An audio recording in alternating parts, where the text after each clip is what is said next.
ओम श्री परमात्मने नमः। ओम श्री परमात्मने नमः। अथ श्रीमद्भगवद गीता श्रीमद् भगवद गीता। ओम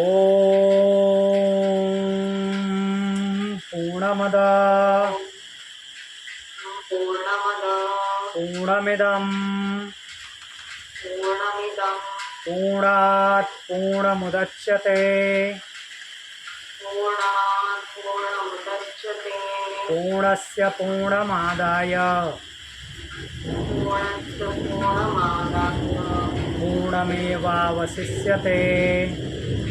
पूर्णमेवावशिष्यते। ओम शांति शांति शांति।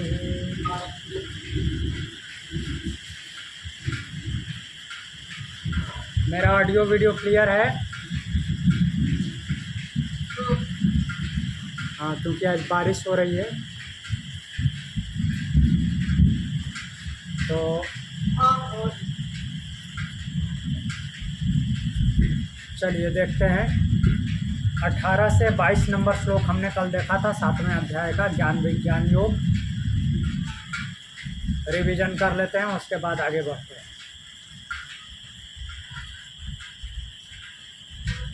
तो 18वें अध्याय में भगवान बोलते हैं, उदारा सर्व एवैते ज्ञानी त्वात्मैव मे मतम।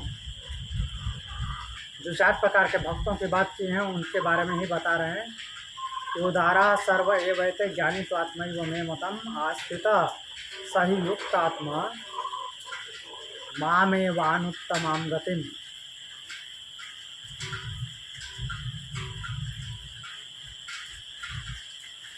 तो इस श्लोक के माध्यम से बताते हैं कि वो चारों के चारों जो हैं क्या है, उदार हैं, सभी उदार हैं। किसकी बात किए हैं? अर्थ जिज्ञासु, अर्थार्थी और ज्ञानी। लेकिन जो उसमें ज्ञानी है वो मेरे मत में तो वो आत्मा है, आत्म तत्व है, अर्थात मेरा स्वरूप है। सही युक्त आत्मा माम एवं अनुत्तमाम गतिम आस्थिता। वह मुझ में स्थित होकर मुझे ही अर्थात सर्वोच्च गति को प्राप्त करता है। करता है नहीं, हो चुका है, प्राप्त कर चुका है। गतिम आस्थित, स्थित हो गया है।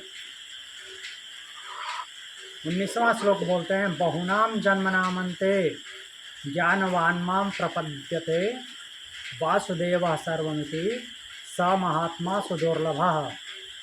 बहुना जन्मनामन्ते, बहुत सारे जन्मों के अंत में। इसको हमने ऐसे समझा था। बहुत सारे जन्मों का अंत बोलने का मतलब ये नहीं कि बहुत सारे मनुष्य जन्मों के अंत में, और भी बहुत सारे जन्म हो चुके हैं, बहुत सारे प्राणियों के रूप में। क्या होता है बहुत सारे जन्मों के बाद में? ज्ञानवान वासुदेव सर्वम इति माम प्रपद्यन्ते। ज्ञानवान होता है जब मीन्स ज्ञानी बनता है तो वो क्या करता है? वासुदेव ही सब कुछ है, अर्थात परमात्मा ही सब कुछ है, ऐसा जान करके मेरी शरण में आता है। लेकिन ऐसा महात्मा दुर्लभ है जो ये जाने कि परमात्मा ही सब कुछ है। 20वां श्लोक है, कामैस्तैस्तैर्हृतज्ञाना प्रपद्यन्ते अन्य देवता तम तम नियमम् आस्थाय प्रकृत्यान्यता स्वया स्वया। क्या बोल रहे हैं? कामनाओं की बात कर रहे हैं। जब परमात्मा ही सब कुछ है तो लोग भटकते क्यों हैं? अलग अलग देवी देवताओं की पूजा क्यों करते हैं? तो क्या बोल रहे हैं भगवान? कामनाओं के कारण इच्छाएं होती हैं। तय तय कामय हृतज्ञाना, और उन कामनाओं की वजह से क्या होता है? उनका ज्ञान हरण हो चुका होता है। इच्छाएं होती है और इच्छाओं से, कामनाओं से ज्ञान हर लिया जाता है। स्वया प्रकृत्यान्यता, और अपनी ही प्रकृति के द्वारा वो नियंत्रित हो जाते हैं, कंट्रोल हो जाते हैं। तम तम नियमम् आस्थाय, और उन नियमों के द्वारा उनमें उनकी आस्था हो जाती है। अन्य देवता प्रपद्यन्ते, और वो अन्य देवताओं की शरण में जाते हैं।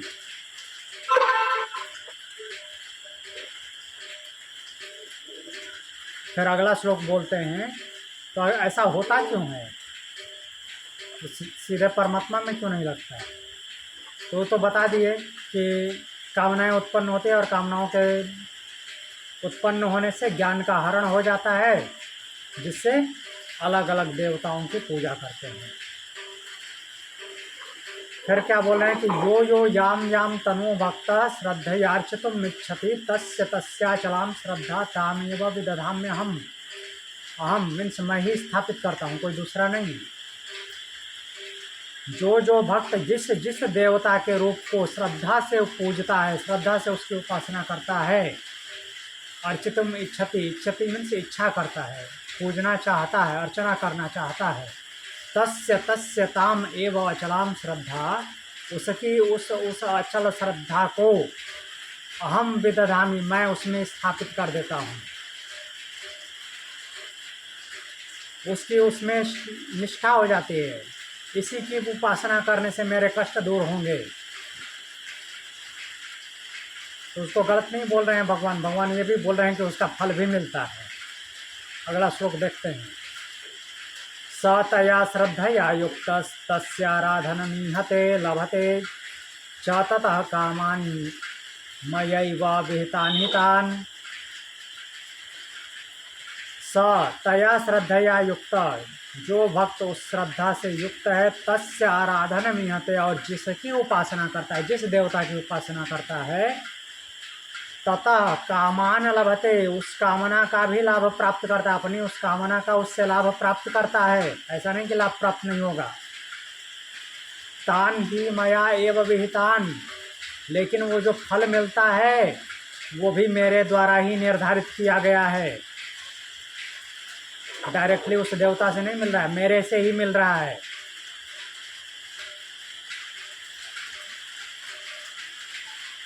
अब इससे आगे बढ़ते हैं। आज अगला श्लोक देखेंगे 23 नंबर। तो 22वें श्लोक में भगवान क्या बोलते हैं? 22वें श्लोक में भगवान बोलते हैं कि भक्त श्रद्धा से युक्त होकर अलग अलग देवताओं की आराधना करता है, उपासना करता है और इच्छित फल प्राप्त करता है। जो इच्छा हुई उसकी, जिसके बारे में फल की कामना की, श्रद्धा से अर्पित होकर के उपासना की, तो उसका फल भी मिलेगा। परंतु वे फल वास्तव में मेरे द्वारा ही नियत होते हैं। अब यहाँ पे प्रश्न उठते हैं कि यदि सभी फल भगवान ही देते हैं, परमात्मा ही देता है, तो क्या सभी उपासनाएं समान फल देती हैं? देवताओं की पूजा से प्राप्त फल और भगवान की भक्ति से प्राप्त फल में अंतर क्या है? क्या सभी मार्ग अंततः एक ही परिणाम तक पहुंचाते हैं? तो क्या बोल रहे हैं भगवान? अंतवत्तो फलम तेषां तद्भवत्यल्पमेधसाम् देवान् देवयजो यान्ति मद्भक्ता यान्ति मामपि।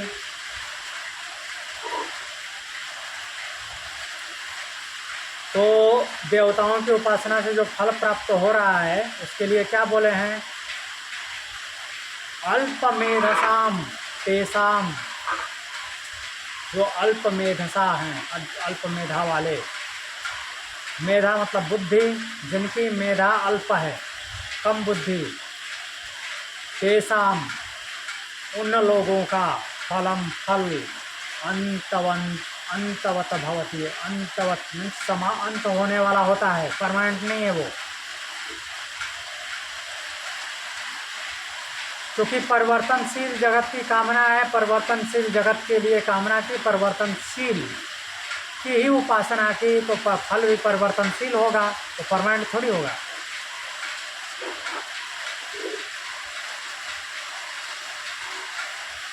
तो जो अल्प मेधा वाले हैं, अल्प बुद्धि वाले हैं, उनकी उन्होंने जिन देवताओं की देवोपासका नाम मीन्स अल्प मेधा वाले लोगों की जो उन देवताओं की उपासना से उनका फल मिला हुआ है, वो फल कैसा है? अंतवंता भवती, अंत को प्राप्त हो जाने वाला है। देव यजा देवान्यांति, देवताओं को पूजने वाले, देवताओं की उपासना करने वाले देवताओं को प्राप्त होते हैं। देवों का यजन करने वाले देवान्यांति, देवताओं को प्राप्त होते हैं। मद भक्ता तो माम अपि यान्ति, मेरा भक्त तो मुझे ही प्राप्त होता है। ऐसा बोलते हैं। तो यह श्लोक उपासना के लक्ष्य को, उस परिणाम का अंतिम निर्णय प्रस्तुत करता है। साधना का फल उसी के अनुसार होता है जिसका लक्ष्य हमने चुना है। अंतवत्तु फलम तेषाम, भगवान स्पष्ट बोलते हैं कि देवताओं की उपासना से प्राप्त फल नाशवान है। नाशवान है मतलब कि ऐसा नहीं कि कुछ बुरा परिणाम देंगे, ये नहीं सोचना है। जो आपने कामना की, जिस कामना का परिणाम आपने चाहा, एकदम वैसा ही फल भी मिला, लेकिन वो परमानेंट रहने वाला नहीं है। इसीलिए बोल रहे हैं नाशवान है, क्योंकि वे फल भौतिक या स्वर्गीय सुख तक सीमित हैं। भौतिक सुख जो आपको नॉर्मली इस जीवन में जीने के लिए कुछ ऐसी इच्छा हुई, अच्छा मिल जाए, उसलिए अगर मांगा है तो वो मिलता है। या फिर और क्या हो सकता है, या फिर स्वर्ग की कामना की, स्वर्ग यहाँ पे ऐसे भी ले सकते हैं कि बहुत संपन्नता के साथ जीने की कामना की, तो बहुत सारी संपन्नता, प्रॉस्पेरिटी मिलती है, लेकिन वो भी सीमित है, वो परमानेंट नहीं है।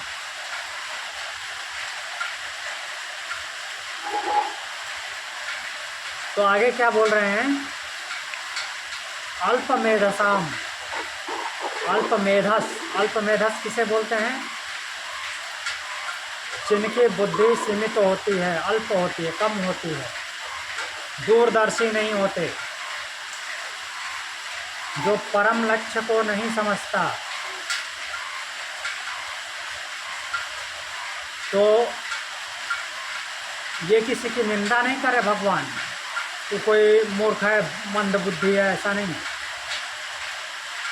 लिमिटेड व्यू की बात कर रहे हैं, उसका सीमित दृष्टिकोण है, दूरदृष्टा नहीं है। फिर आगे बोलते हैं देवान देव यजोयान्ति, देवान देव यजोयान्ति, अर्थात देवताओं को पूजने वाले देवताओं को प्राप्त होते हैं। अर्थात साधना का फल उसी के अनुरूप मिलता है जिसकी उपासना करते हैं।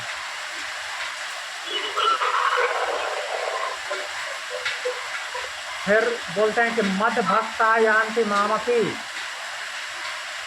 मेरे भक्त मुझे प्राप्त होते हैं।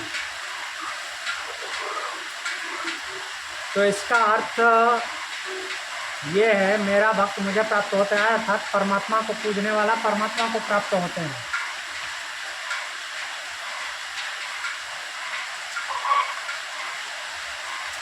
तो यह श्लोक हमको क्या सिखा रहा है? जैसा लक्ष्य वैसा परिणाम। यहाँ पे मना नहीं कर रहे हैं कि परमात्मा को नहीं पूज सकते, परमात्मा की उपासना नहीं कर सकते। सीधे सीधे नीचे से लेकर के परमात्मा तक की बात है। जिसकी उपासना करेंगे उसको प्राप्त होंगे।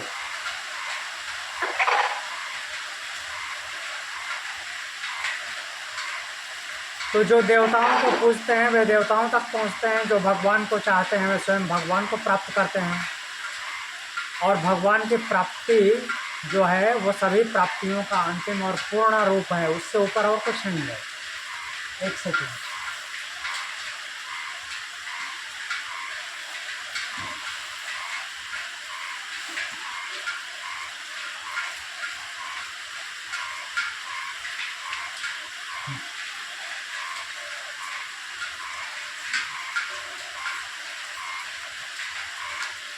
आगे बढ़ें, कुछ पूछना है। 24 नंबर श्लोक।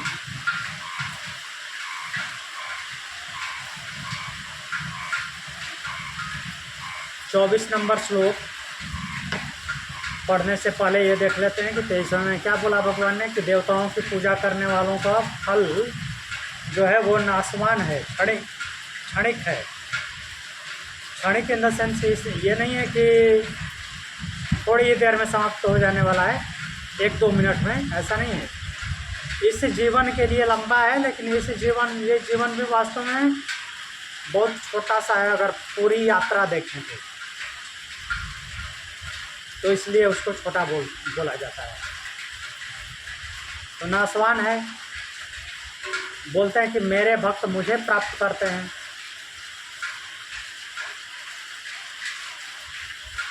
अब यहाँ प्रश्न उठता है, यदि भगवान की प्राप्ति सर्वोच्च है तो लोग उन्हें उसी रूप में क्यों नहीं पहचानते? क्यों अनेक लोग भगवान को केवल एक सीमित व्यक्तित्व, मानव रूप तक सीमित रखते हैं, अपने जैसा देखने की कोशिश करते हैं, उसको उसी रूप में जैसा है वैसा ही क्यों नहीं पहचानना चाहते? क्या भगवान का व्यक्त रूप ही उनका पूर्ण स्वरूप है? अर्थात जैसा जानने में आता है, अर्थात व्यक्त मीन्स दिखाई देने वाला, वही पूर्ण है या उससे कुछ अलग है? तो इन्हीं प्रश्नों का समाधान भगवान 24वें श्लोक में देते हैं। अव्यक्तम व्यक्तिमापन्नम मन्यन्ते माम बुद्धया परम भावम जानन्तो ममाव्ययम अनुत्तमम। तो बोल रहे हैं कि अबुद्धया की बात करें। पिछले श्लोक में अल्प मेधा की बात की है, कम बुद्धि वाले। अभी अबुद्धया मीन्स इसका भी अल्प बुद्धि हुआ, लेकिन उससे भी लोअर लेवल का, मीन्स एकदम से कम बुद्धि जिसकी है। मम अव्यक्तम, मुझ अव्यक्त, अर्थात मेरा जो अव्यक्त स्वरूप है। अव्यक्त मीन्स निर्गुण निराकार, जो गुणों से रहित है, आकार नहीं है, वो उसको क्या करते हैं? व्यक्तिम आपन्नम, व्यक्ति की तरह देखते हैं। व्यक्तिम आपन्नम मन्यते, व्यक्त हुआ रूप मीन्स धारण, शरीरधारी रूप में मानते हैं। ऐसा होना चाहिए। नॉर्मली लोगों की मान्यता यही है ना, कुछ दिखना चाहिए। मम अव्ययम अनुत्तमम परम भावम अजानंत। क्या बोल रहे हैं कि वो ऐसा क्यों मानते हैं? पहली बात तो बोल दिए कि अबुद्धया, बुद्धि ही नहीं है। वो मेरे अव्यक्त, जो मीन्स व्यक्त स्वरूप नहीं है, निर्गुण निराकार जो मेरा रूप है, उसको क्या करते हैं? व्यक्तिम आपन्ना मन्यते, व्यक्त मानते हैं, अर्थात व्यक्ति जैसा एक रूप, एक फॉर्म के रूप में देखते हैं, मानते हैं। मम अव्ययम अनुत्तमम परम भावम अजानंतम, क्योंकि वो मेरे अव्ययम, जो व्यय नहीं होता, जो कि अविनाशी है, और अनुत्तमम, जिससे उत्तम और कुछ भी नहीं है, जो कि सर्वोच्च है, उस परम भाव को अजानंतः नहीं जानते। क्यों नहीं जानते? क्योंकि अबुद्धया, बुद्धि नहीं है उतना जानने की। मुझे तो अपने जैसा थोड़ा बहुत बढ़ा चढ़ा के अपने जैसा ही दिखना चाहिए। मेरी 2 भुजा है तो उसकी 4 भुजा हो जाए, 1000 भुजा हो जाए, लेकिन कुछ ऐसा ही दिखना चाहिए।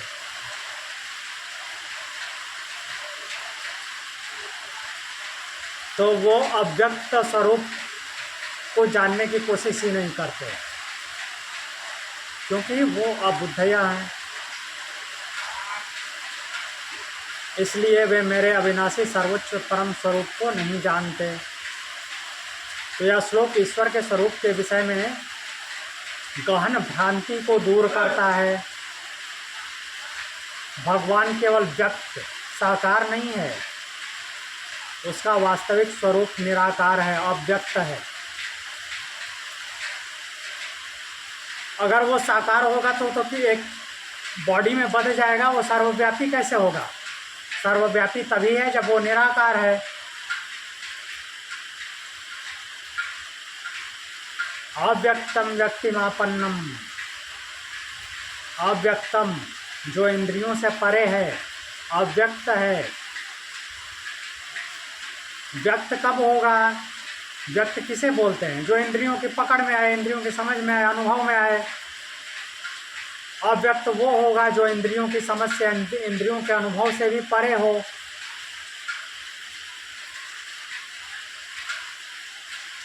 तो निराकार है, निर्गुण है। व्यक्तिमापन्नम जो साकार रूप में प्रकट हुआ है, व्यक्तिमापन्नम ऐसा नहीं कि केवल निराकार में ही रहता है। ये पूरा विवर्त जो है, विस्तार है, जो दिखता है, वो भी सब उसी का है, ये कोई अलग नहीं है। लेकिन उसका वास्तविक स्वरूप क्या है? अव्यक्त है। तो लोग क्या सोचते हैं? भगवान पहले निराकार थे, फिर साकार हो गए, ऐसा ही मानते हैं। पहले वो निराकार था, फिर साकार हो गया। परंतु सत्य ये नहीं है। वो साकार में होते हुए भी फिर भी निराकार है, उसका वास्तविक स्वरूप निराकार ही है। वो सदैव अव्यक्त है और व्यक्त भी है। ये संपूर्ण व्यक्त चीज़ें उसी की हैं, वही है सभी व्यक्त में भी। और इस व्यक्त से परे अव्यक्त भी है। ऐसा नहीं कि पहले अव्यक्त था, अब व्यक्त हो गया, पहले निराकार था, अब साकार हो गया, ऐसा नहीं है। निराकार उसका मूल रूप है।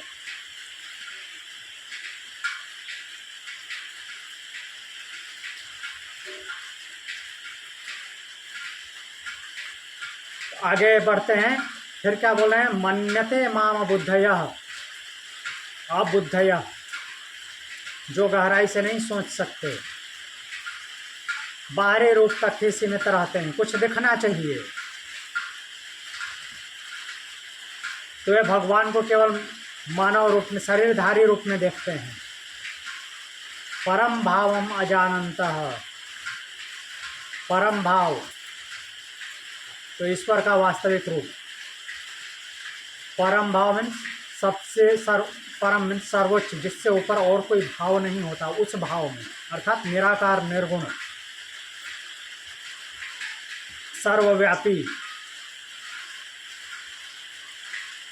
तो यह काल से परे, रूप से परे, परिवर्तन से परे, उसमें कोई परिवर्तन नहीं होता। जैसा था वैसा है, वैसा ही रहेगा।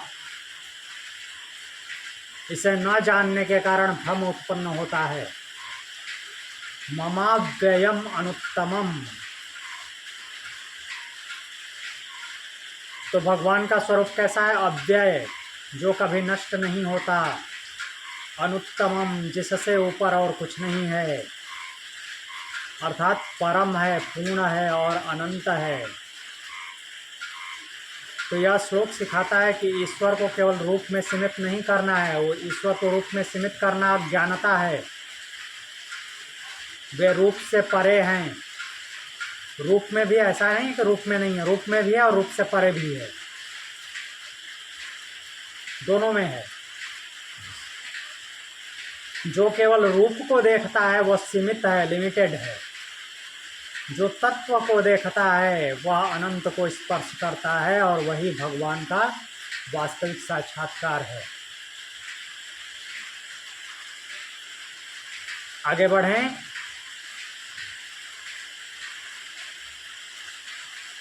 25 नंबर श्लोक। 24 नंबर में भगवान ने कहा, अल्प बुद्धि लोग मेरे अव्यक्त अनंत स्वरूप को न जान करके मुझे केवल व्यक्त अर्थात व्यक्ति रूप में मानते हैं, शरीरधारी रूप में मानते हैं। अब प्रश्न बनता है कि यदि भगवान वास्तव में अविनाशी और परम स्वरूप है जिसका कभी नाश नहीं होता, तो संसार उन्हें पहचान क्यों नहीं पाता? लोग भगवान को केवल सामान्य मनुष्य के रूप में अर्थात शरीरधारी के रूप में क्यों समझ लेते हैं? क्या कारण है कि परम सत्य सामने होते हुए भी दृष्टि गोचर नहीं होता, जानने में नहीं आता? तो इसका उत्तर देते हैं भगवान, नाहं प्रकाश सर्वस्य योग माया समावृतः मूढ़ोऽयं नाभिजानाति लोको मामजव्ययम्। नाहं प्रकाशः सर्वस्य, बोल रहे हैं भगवान, अहम योग माया समावृता सर्वस्य प्रकाशः न। मैं किससे? योग माया समावृता, योग माया से आवृत्त हुआ। योग माया किसकी?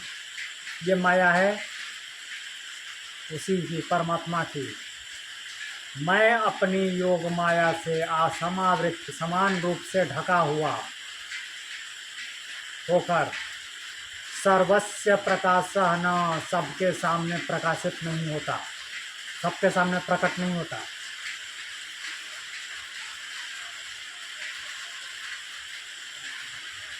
अयम मूढ़ा लोका माम अजम अव्ययम न अभिजानाते। इसलिए यह जो मोहग्रस्त है, कौन मोहग्रस्त है? अयम मूढ़ा लोका, यह जो अज्ञानी संसार है, माम मुझ, अजम, अजम मीन्स जिसका जन्म नहीं होता। कौन है वो? परमात्मा। मुझ अजम, अजन्मा, अव्ययम जो व्यय नहीं होता, जैसा था वैसा है वैसा ही रहेगा। तो मम अजम अव्ययम, मुझ अजन्मे अविनाशी न अभिजानाति, मुझ अजन्मे और अविनाशी को नहीं जान पाता। कौन? यह संसार। मैं अपनी योग माया से समावृत्त, बराबर रूप से आवृत्त, ढका हुआ होने के कारण सर्वस्य प्रकाशः न, सबके सामने प्रकाशित नहीं होता। अयम मूढ़ा, यह अयम मूढ़ा लोक, यह जो मूढ़ लोक है अर्थात अज्ञानी जो संसार है। मूढ़ का हर जगह मीनिंग सीधे सीधे मूर्ख नहीं लेना है। मूढ़ बहुत सारी चीज़ों के लिए आता है। अब मूढ़ का सीधे सीधे अर्थ मूर्ख होता है, लेकिन बहुत सारे चीज़ों के लिए आता है जो कि जैसा है वैसा फंक्शन नहीं कर रहा है, उसके लिए मूढ़ आता है। जैसे मान लीजिए कोई लॉक है, ताला है, तो ताला अगर ठीक से खुल नहीं रहा है, बंद नहीं हो रहा है, तो उसके लिए भी आता है मूढ़ तालम। तो ताला भी मूर्ख और बुद्धिमान होता है क्या? मीन्स वो जैसा फंक्शन करना चाहिए वैसा नहीं कर रहा है, तो वहाँ पे मूढ़ आता है।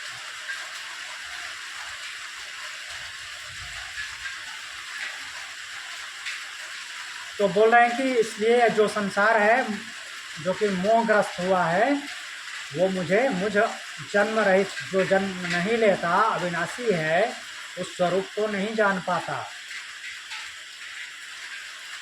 तो यह श्लोक परमात्मा और जीव के बीच स्थित उस अदृश्य आवरण को प्रकट करता है जो सत्य को ढक देता है। लेयर चढ़ गया है, भगवान दूर नहीं है, हर जगह विद्यमान है, पर योग माया के कारण हमारी दृष्टि उन्हें पहचान नहीं पाती। नाहम प्रकाशः सर्वस्य।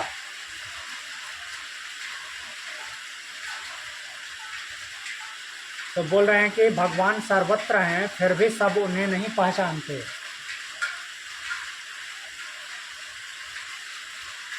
क्यों? क्योंकि ईश्वर केवल आंखों से नहीं, शुद्ध अंतःकरण से देखा जाता है।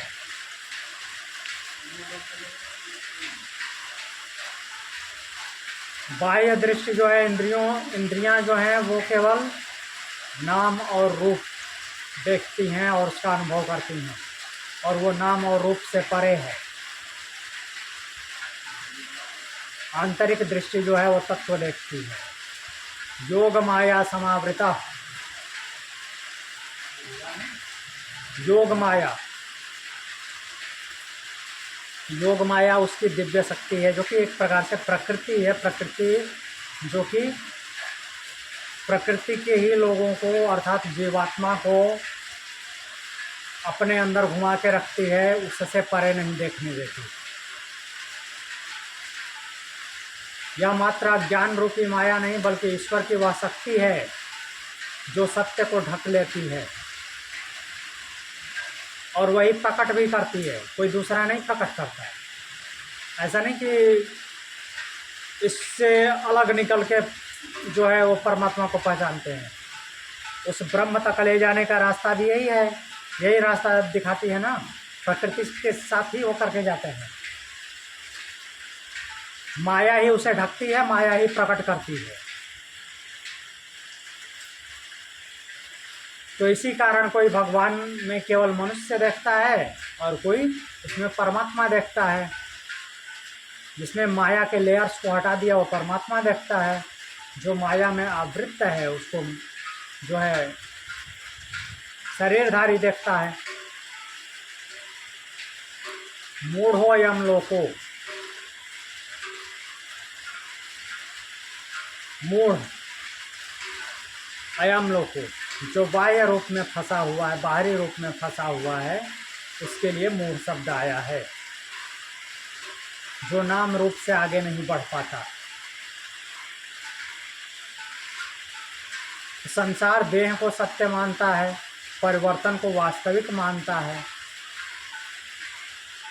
वो ये जानता है कि सब कुछ परिवर्तन हो रहा है, लेकिन उसके दिमाग में फिट नहीं हो पाता कि ये जैसा था वैसा ही नहीं रहेगा। ये एक्सेप्ट नहीं होता, ये ऐसा है तो ऐसा ही रहेगा। यहाँ तक कि संबंधों में भी वो उसको पता है परिवर्तन होगा, जो जिसका बिहेवियर आज जैसा है आगे से वैसा नहीं रहेगा। बहुत ज़्यादा भी बदल सकता है और नहीं भी बदले तो थोड़ा बहुत तो बदलेगा ही। ऐसा नहीं कि अभी जैसा व्यवहार कर रहा है वो 10 दिन बाद या 1 साल बाद 2 साल बाद एकदम सेम टू सेम वैसा ही व्यवहार करेगा। मैं ये नहीं बोल रहा हूँ कि वो आज एकदम अच्छे से व्यवहार कर रहा है तो 5 साल बाद बहुत बुरे से व्यवहार करने लगेगा। वो भी सकता है, नहीं भी हो सकता। अच्छे से ही व्यवहार करेगा लेकिन उसमें परिवर्तन आएगा। हो सकता है 5 साल बाद और अच्छे से व्यवहार करे, या हो सकता है उसमें थोड़ी सी कमी आ जाए, कुछ तो परिवर्तन होगा। वह एकदम वैसा का वैसा ही नहीं रहेगा। वैसे ही बाकी वस्तुओं में भी होता है, क्योंकि सब कुछ परिवर्तनशील है। तो इसलिए परमात्मा का नित्य स्वरूप छूट जाता है, क्योंकि परिवर्तन को वास्तविकता मानते हैं और इसी में ही सब कुछ देखते हैं। माम अजम अव्ययम, भगवान अजम। जहाँ पे भी ज शब्द आए उसका मतलब होता है जन्म। उसके आगे अ लगा दिया, मीन्स जन्म होने से मना कर दिया, जिसका जन्म नहीं होता। अव्ययम, अव्यय अर्थात जो खर्च नहीं होता, जिसका नाश नहीं होता। तो अगर उसका अवतार होता है, मीन्स यहाँ पे शरीरधारी है, साकार रूप में है, तो साधारण जन्म नहीं है। पीछे भी भगवान बता चुके हैं, जब बोलते हैं कि मैंने यह योग सूर्य को दिया था, सूर्य ने अपने पुत्र वो मनु को दिया, मनु ने इक्ष्वाकु को, और इस प्रकार सप्तर्षियों ने जाना। तो उसमें आगे बढ़ते हुए भगवान बताते हैं कि मैं वास्तव में कैसा हूँ, अजन्मा हूँ, अपनी ही योग माया को और अपनी ही योग माया के द्वारा प्रकृति को वश में करके प्रकट होता हूँ। लोगों को लगता है कि जन्म हुआ, वो जन्म नहीं है, प्राकट्य है। यह श्लोक सिखाता है कि ईश्वर अप्रकट नहीं है, हमारी दृष्टि आवृत है, हमारी दृष्टि ढकी हुई है माया के आवरण से। जब माया का आवरण हटता है तो वही संसार, वही जीवन, वही रूप परमात्मा का प्रकाश बन जाता है। इसको अच्छे से 11वें अध्याय में देखेंगे विश्व रूप दर्शन में। ऐसा नहीं है कि दिव्य दृष्टि मिली है तो कुछ नया नया दिखने लगता है, वही संसार है। भगवान संसार को परिवर्तित करके कुछ नया थोड़ी दिखा देते हैं, दृष्टि बदल जाती है, वही दिव्य दृष्टि है। वही संसार था जो पहले कुछ और दिखता था, अब कुछ और दिखने लगा।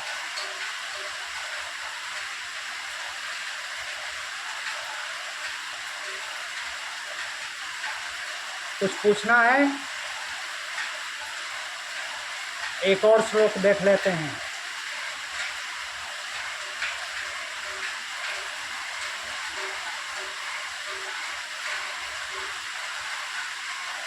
तो भगवद गीता के 25वें श्लोक में भगवान ने कहा कि मैं योग माया से आवृत्त होकर सबके लिए प्रत्यक्ष नहीं होता, प्रकट नहीं होता, योग माया से ढका हुआ हूँ। वो योग माया किसकी है? उसी की शक्ति है। इसलिए यह मोहग्रस्त संसार मुझे जन्म रहित और अविनाशी रूप में नहीं पहचान पाता। अब गंभीर प्रश्न बनते हैं। क्या प्रश्न है? यदि भगवान सबके लिए प्रत्यक्ष नहीं है तो क्या वे संसार को जानते हैं? सबके लिए प्रत्यक्ष नहीं अर्थात प्रकट रूप में नहीं आता तो वो संसार को जानता है? क्या परमात्मा केवल वर्तमान को जानते हैं या तीनों कालों को? यदि वे सबको जानते हैं तो फिर लोग उन्हें क्यों नहीं जान पाते? वे सबको जानते हैं तो सभी उनको भी जानना चाहिए। तो भगवान बताते हैं, वेदाहम समतीतानि वर्तमानानि चार्जुन भविष्याणि च भूतानि माम तु वेद न कश्चन। बोलते हैं, हे अर्जुन, अहम समतीतानि वर्तमानानि च भविष्याणि भूतानि वेद तो माम कश्चन न वेद। बोलते हैं कि हे अर्जुन, अहम समतीतानि वर्तमानानि च भविष्याणि भूतानि वेद। मैं भूतकाल, वर्तमान काल और भविष्य काल तीनों को समतीतानि वर्तमानानि च भविष्याणि, जो अतीत हो गया है, बीत गया है, वर्तमानानि जो अभी चल रहा है, और भविष्याणि और बाद में होने वाला है। तो भूतानि वेद, इन सब में जो भूतकाल में हो चुके हैं, जो अभी हैं और जो भविष्य में होंगे, उन सभी भूतों को, उन सभी प्राणियों को वेद जानता हूँ। जो उत्पन्न होकर के समाप्त हो चुके हैं, जो अभी हैं, जो आगे उत्पन्न होंगे पंच महाभूतों से, उन सबको मैं जानता हूँ। तो माम कश्चन न वेद, लेकिन मुझे कोई नहीं जानता। बोल रहे हैं कि मुझे कोई नहीं जानता। तो यह श्लोक भगवान की सर्वज्ञता और जीव की सीमितता को प्रकट करता है। जीव लिमिटेड है और वो कैसा ओमनिशियंस है। ईश्वर सबको जानते हैं क्योंकि वे काल से परे हैं, काल उनके अंडर में आता है, वही काल के संचालक हैं, पर जीव उन्हें नहीं जान पाता क्योंकि वह माया और सीमित बुद्धि से बधा हुआ है। वेदा हम समतीतानी, तो सम अतीतानी भूतकाल के ज्ञान की बात कर रहे हैं। भगवान केवल वर्तमान नहीं जानते, वे अनंत भूतकाल के प्रत्येक जीव, प्रत्येक घटना और प्रत्येक संस्कार को जानते हैं। हमारे लिए स्मृति सीमित है, परंतु भगवान के लिए सब कुछ सदा उपस्थित है। वर्तमानानि च, संसार में जो कुछ अभी घट रहा है, अभी है, प्रत्येक विचार, प्रत्येक कर्म, प्रत्येक भावना सब भगवान की चेतना में विद्यमान है, वो सब कुछ जानते हैं। भविष्याणि च भूतानि, और भगवान भविष्य को भी जानते हैं, भविष्य में जो होने वाले हैं उन सब को, क्योंकि वे काल के भीतर नहीं रहते, काल स्वयं उनमें स्थित है, तो सभी कालों को जानते हैं। माम तो वेद न कश्चन, फिर भी जीव उन्हें क्यों नहीं जानता। यहाँ अत्यंत मार्मिक सत्य बताते हैं कि भगवान सबको जानते हैं, परंतु जीव भगवान को नहीं जानता। क्यों? क्योंकि अहंकार, माया, देह का अभिमान क्यों होता है? अहंकार की वजह से इंद्रिय आसक्ति, ये सब जीव की दृष्टि को सीमित कर देते हैं। तो यह श्लोक अनेक उपनिषदों की वाणी को प्रतिध्वनित करता है। परमात्मा सर्वज्ञ, सर्वव्यापक और कालातीत है, जबकि जीव सीमित अनुभवों में बधा हुआ है। यह श्लोक सिखाता है कि ईश्वर को जानना केवल बुद्धि का विषय नहीं, यह माया से परे जागृत चेतना का विषय है। तो आज के लिए इतना ही। 27वां श्लोक हम कल देखेंगे। तो आज हमने देखा 23, 24, 25, 26 4 श्लोक देखे। कुछ पूछना है? नहीं पूछना? वर्तमान कितनी देर का होता है? वर्तमान का टाइम क्या है?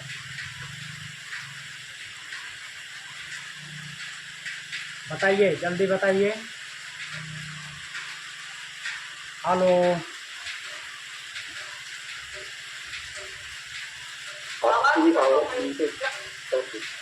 अच्छा आवाज़ कट रही है। ठीक है, चलिए इसको रिवीजन कर लेते हैं, दोहरा लेते हैं, उसके बाद क्लास समाप्त करते हैं।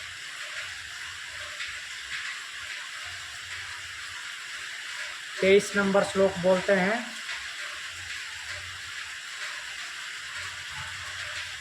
अंतवत्तु फलम तेषां तद्भवत्यल्पमेधसां देवान् देवयजो यान्ति मद्भक्ता यान्ति मामपि। जो अल्प मेधसाम, कम बुद्धि वाले हैं, तो उनके द्वारा जो उपासना का फल प्राप्त हुआ है वो अंतवंत है, अर्थात समाप्त हो जाने वाला है। देव यजा देवान यान्ति, देवताओं की उपासना करने वाले देवताओं को प्राप्त होते हैं। मद भक्ता तो माम अपि यान्ति, और मेरा भक्त मुझको ही प्राप्त होता है। अव्यक्त व्यक्तिमापन्नम मन्यन्ते माम बुद्धयः परम भावम अजानन्तो ममाव्ययम अनुत्तमम। बोल रहे हैं कि अल्प बुद्धि वाले लोग मेरे अव्यय अर्थात निर्गुण स्वरूप को व्यक्त रूप धारण किया हुआ मानते हैं, क्योंकि वे मेरे अविनाशी और सर्वोच्च परम स्वरूप को नहीं जानते। क्यों नहीं जानते?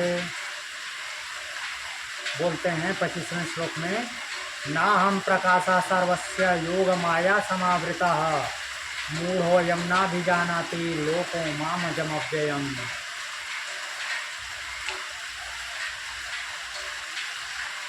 बोल रहे हैं कि मैं अपनी योग माया से आवृत्त होकर अहम योग माया समावृत सर्वस्य प्रकाश न सबके सामने प्रकाशित नहीं होता।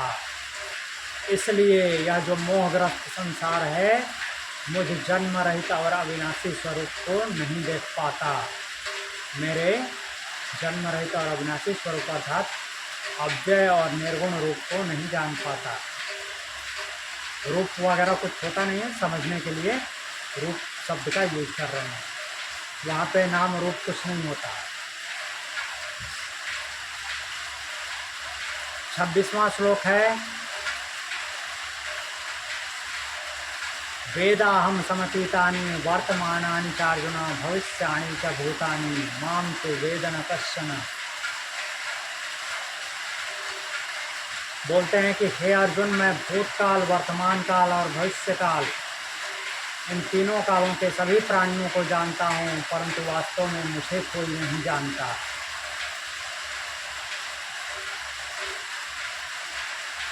समापन श्लोक पढ़ लेते हैं।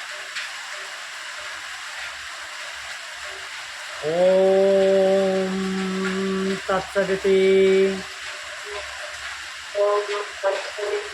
श्रीमद्भगवद्गीतासु उपनिषत्सु ब्रह्म विद्यायां योगशास्त्रे श्री कृष्णार्जुन संवादे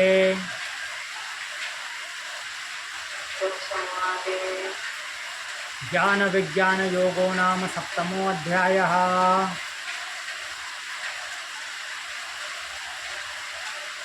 हरि ओम। दोनों हथेली रगड़ेंगे, आँख पे रखेंगे, हाथ हटाएंगे। ओम शांति।